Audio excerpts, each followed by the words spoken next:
नरेंद्र मोदी एक ऐसा नाम है जो भारत के आजादी के बाद भारत के सबसे प्रभावशील राजनेताओं में गिना जाता है। और जब हम उनके चुनावी रैलियों के भाषण को उठाकर देखते हैं तो ऐसा लगता है कि नरेंद्र मोदी कोई एक नहीं, उनके दो कैरेक्टर हमें देखने को मिलते हैं। वहीं नरेंद्र मोदी जब बिहार में आकर रैली करते हैं और बिहार के जनता को संबोधित करते हैं तो उन्हीं नरेंद्र मोदी के द्वारा चुनाव का मुद्दा जो बनाया जाता है, हमने राम मंदिर के सपने को पूरा किया। जो घुसपैठिया हैं वो देश के दुश्मन हैं। भव्य राम मंदिर बना, आपको गर्व हुआ कि नहीं हुआ? कितनी पीढ़ियों की साधना, कितनी पीढ़ियों का इंतजार, कितनी पीढ़ियों का बलिदान, 500 साल बाद आप सबका एक सपना पूरा हुआ। वहीं नरेंद्र मोदी जब गुजरात में जाकर रैली करते हैं तो उनके चुनाव का मुद्दा होता है, हमने दुनिया को स्टार्टअप भारत दिखाया। गुजरात ग्लोबल ट्रेड गेटवे है। तो हमारा ये सवाल है, क्या भारत के प्रधानमंत्री दो राज्यों के बीच दो एजेंडा चला रहे हैं? 2020 विधानसभा चुनाव से पहले जब नरेंद्र मोदी बिहार की जनता को बिहार के दरभंगा में जब संबोधित कर रहे थे तो उनके चुनाव का सबसे बड़ा भाषण था, अगर आरजेडी वापस आया तो फिर से हमें अपहरण का फैक्ट्री बिहार को बनते देखना होगा। वहीं जब बिहार के सीतामढ़ी में नरेंद्र मोदी के द्वारा चुनावी रैलियां की जा रही थी तो उस रैली का सबसे बड़ा मुद्दा था, हमने 370 हटवाया। और कांग्रेस और उनके साथी उस 370 हटाने के विरोध में थे। वहीं जब 2024 के लोकसभा चुनाव में बिहार की जनता को जब नरेंद्र मोदी बिहार के गया में संबोधित कर रहे थे तो उनके चुनावी भाषण का जो थीम था वो था, राम मंदिर का फैसला आया, कांग्रेस ने सवाल उठाया। यानी पूरी तरीके से नरेंद्र मोदी के, अगर हम 2020 के विधानसभा चुनाव या 2024 के लोकसभा चुनाव में बिहार में की गई रैलियों के थीम को देखें तो उनका एक ही मकसद था, लोगों को समझाना कि आरजेडी इक्वल टू डर, मुसलमान इक्वल टू बाहरी, मंदिर इक्वल्स टू मोदी। बिहार का नौजवान पूछता है कि हमने पढ़ाई कंप्लीट किया, हमारे लिए नौकरी क्यों नहीं है? और पूरी तरीके से नरेंद्र मोदी की रैलियों में जय श्री राम का नारा गूंजता दिखता है। न ही किसी तरीके की पढ़ाई पे कोई चर्चा की जाती है और न ही किसी तरीके की किसी प्रकार की विकास पे चर्चा की जाती है। आपको मैं गंभीर आंकड़ा बता रहा हूँ, बिहार में सबसे ज्यादा बेरोजगारी दर है जो कि 17% है। बिहार के 62% युवा दिल्ली, उत्तर प्रदेश और पंजाब जैसे राज्यों में पलायन करते हैं। और फिर भी हमारे प्रधानमंत्री के द्वारा हर रैलियों में जाति और धर्म के नाम पर चर्चा की जाती है, न कि विकास और शिक्षा के नाम पर चर्चा की जाती है। नरेंद्र मोदी के द्वारा बिहार के चुनावी रैलियों में खुलेआम ये कहा जाता है कि मैं पिछड़ा हूं, इसलिए पिछड़ों का दर्द समझ सकता हूं। पर आप किस तरीके के पिछड़े हैं और किस तरीके के पिछड़े के दर्द को समझ रहे हैं, ये पूरी तरीके से बिहार की जनता देख रही है। और बिहार की जनता ये सोचने पर मजबूर हो रही है कि किस तरीके से आप उनके मुद्दे को उठा रहे हैं।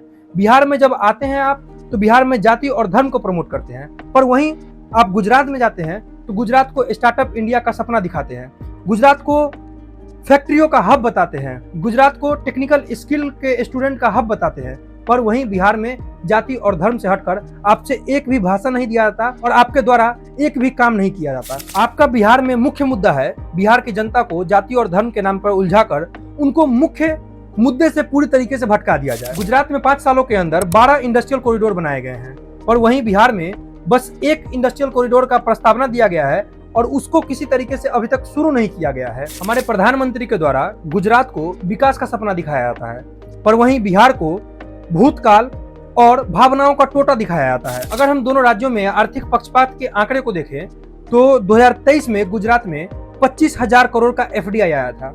एफडीआई यानी फॉरेन डायरेक्ट इन्वेस्टमेंट, यानी विदेशों से गुजरात के अंदर 25,000 करोड़ का निवेश लाकर हमारी सरकार उसको दी थी।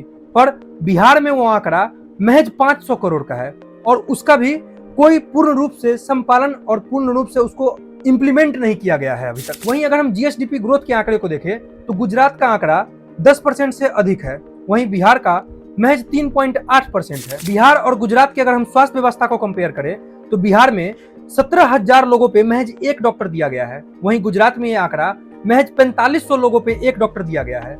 आखिर इतना बड़ा भेदभाव हमारे राज्यों के साथ क्यों किया जा रहा है? ये सभी आंकड़ा बस विकास में हुए भेदभाव को नहीं दिखाता, ये सभी आंकड़ा बिहार और गुजरात के बीच यानी दो राज्यों के बीच संपूर्ण भेदभाव को दिखाता है कि हमारे प्रधानमंत्री के द्वारा दो राज्यों में दो तरीके का बयान कैसे दिया जाता है। वो पूरी तरीके से समझ चुके हैं कि इन दो राज्यों के लोगों को आखिर किस तरीके की चीजों की जरूरत है। और ऐसा नहीं है कि यह भेदभाव बस राजनेताओं के द्वारा किया जाता है, ये भेदभाव हमारे देश की डेमोक्रेसी की कहे जाने वाली फोर्थ पिलर यानी मीडिया के द्वारा भी बहुत ही पुरजोर रूप से किया जाता है। वहीं बिहार में जब मीडिया के द्वारा कोई न्यूज छापा जाता है तो बिहार में उनका हेडलाइन होता है, मोदी बोले देश को आरजेडी से बचाओ, सीएए विरोधी एक पाकिस्तानी एजेंडा है। वहीं इन्हीं मीडिया कंपनियों यानी आज तक से लेकर एनडीटीवी तक किसी के द्वारा गुजरात का जब हेडलाइन बनाया जाता है तो उनके हेडलाइन में कवर किया जाता है, PM unveiled 1 lakh crore port development plan in Gujarat, Gujarat to host global AI summit 2024। ABP, NDTV, Aaj Tak, ji news, ये सभी मीडिया चैनल बिहार में धर्म के पोस्टर को बनाते हैं, वहीं गुजरात में डेवलपमेंट यानी विकास के पोस्टर को बनाते हैं। आज के दिनों में हमारे देश में मीडिया एक ऐसा सरकारी खिलौना बन चुका है जिसके द्वारा सरकार हमारे देश की जनता को जो भी दिखाना चाहती है पूरी तरीके से दिखाने में सक्षम हो चुकी है। बिहार के साथ हो रहे इस भेदभाव में जितना इस देश की राजनेता इन्वॉल्व है उतना ही बिहार के लोगों का इसमें इन्वॉल्वमेंट देखा जा रहा है। बिहार में लोगों के द्वारा मोदी की रैली में मोदी है तो मुमकिन है का नारा लगाया जाता है, पर बिहार के उस रैली में मोदी से कोई ये नहीं पूछता कि आखिर एम्स का जो सपना हमें दिखाया जा रहा था वो एम्स आखिर गया कहाँ। जो हमें रेलवे का सपना दिखाया जा रहा था आखिर उस रेलवे का स्थिति क्या है। आज बिहार के युवा तरह तरह की डिग्रियां लेकर बैठे हुए हैं पर उनके लिए किसी प्रकार की कोई नियुक्ति नहीं देखी जा रही है। पर वहीं गुजरात के युवा महज कॉलेज पास करते करते उन्हें अच्छे स्टार्टअप फैसिलिटी के लिए प्रमोट किया जाता है और उनको अच्छे स्टार्टअप के लिए सपोर्ट सरकार के द्वारा किया जाता है। क्या बिहार की जनता बस चुनाव के समय नरेंद्र मोदी को वोट देने के लिए बनी हुई है? क्या बिहार की जनता बस धर्म तय करने के लिए बनी हुई है? और इस पूरे सिस्टम में बिहार के विपक्षी पार्टियों के द्वारा पूरी तरीके से अपना इन्वॉल्वमेंट दिया जा रहा है।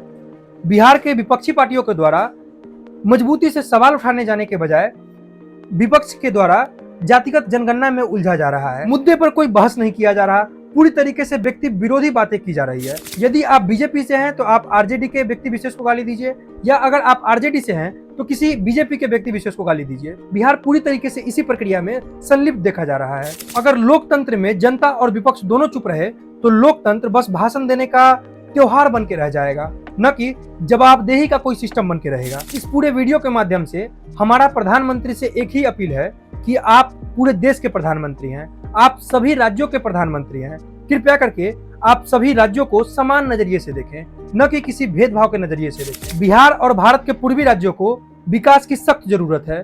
कृपया हमारे प्रधानमंत्री के द्वारा इस पे अपना नजर जरूर दिया जाए और बिहार की जनता को पूर्ण रूप से ये पूछना होगा, हमें जाति नहीं नौकरी चाहिए, हमें धर्म नहीं अस्पताल चाहिए, हमें भाषण नहीं हमारा भविष्य चाहिए। अगली बार अगर आप किसी रैली में जाते हैं तो साथ में ताली नहीं साथ में सवाल लेकर जरूर जाएं और राजनेताओं से खुलकर सवाल जरूर पूछें। अगर आप हमारी बातों से सहमत हैं तो आप अपना कमेंट नीचे जरूर छोड़ें। बहुत बहुत धन्यवाद।